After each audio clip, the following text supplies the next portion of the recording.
Hey guys, Barry Casson here again, talking about behind the scenes tips, and tricks, and techniques from how they make movies, right?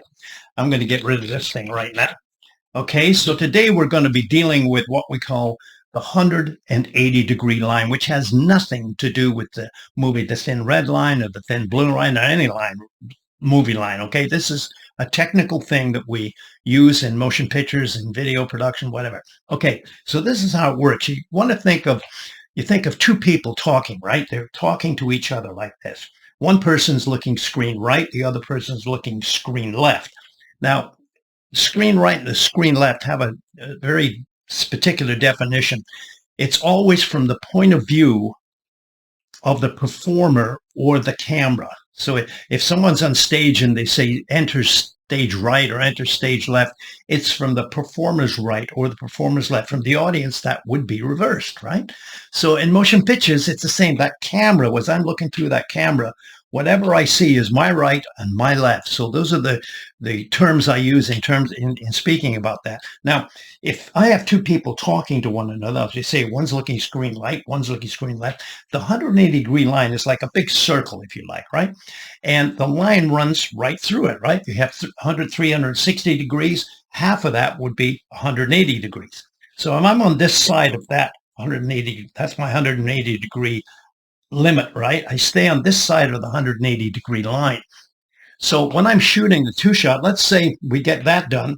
Now I decide to move the camera over one of the shoulders to continue that dialogue, but get a different angle, if you like, right? Just getting a different angle. So I have to maintain the screen direction, or the camera, if you like, the camera direction. So here's an example of it. See, in this shot, as we remember before, we talked about the news production. We did that. Well, let's say on this one, I've done the two shot, and now I'm going over the shoulder of one person, right? So this person, as you can see, is looking screen left to my left, right? That's screen left. So the other person, when I go over their shoulder, they should also be looking, not also, but should be looking screen right, right? Opposite. That's what we want them both doing that. So I have to maintain this back and forth, right? But this way.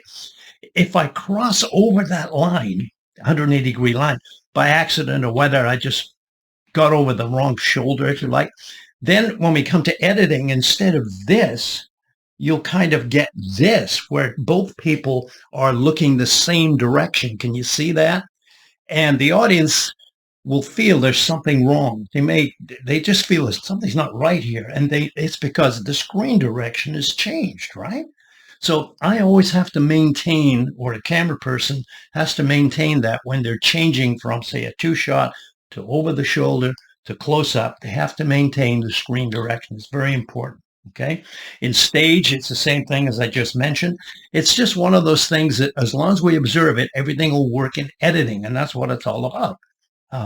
The only time you can actually change that, if you want, is let's say you're on a dolly shot, which is a moving shot, and the audience can see the camera move around to the other side of the individual. Then the screen direction has changed, and that's all right. The audience can buy into it because they see the move. The problem you run into is sometimes, let's say you're shooting a card game, right? And there's 6 people all sitting, and now it's like, oh, wait a minute now. Is he looking screen left, or was she looking screen right? There is a certain, I won't get into the details of how to get around it, but there are ways to get around it. But to a novice coming into it, it could drive you a little bit crazy, all right? Now, if you like this video, please pass it on to your friends. You know, if you have somebody that maybe is getting into the business or something like that, maybe tell them about this, and they might tell them to grab a copy of the Video Bible. It's on my website, techniques and all kinds of stuff for that. It's all on the website there. Lots of good stuff in there for the person starting out. And if you like another book, a different book, this is my book, How to Become Who You're Meant to Be, which is loaded with stuff on the film industry and my experience from shooting over 60 different films and videos and stuff. It's a good book, a lot of stuff. It's also got a lot of interesting stuff on my background in music, which you might enjoy, touring and playing with some big stars and doing that.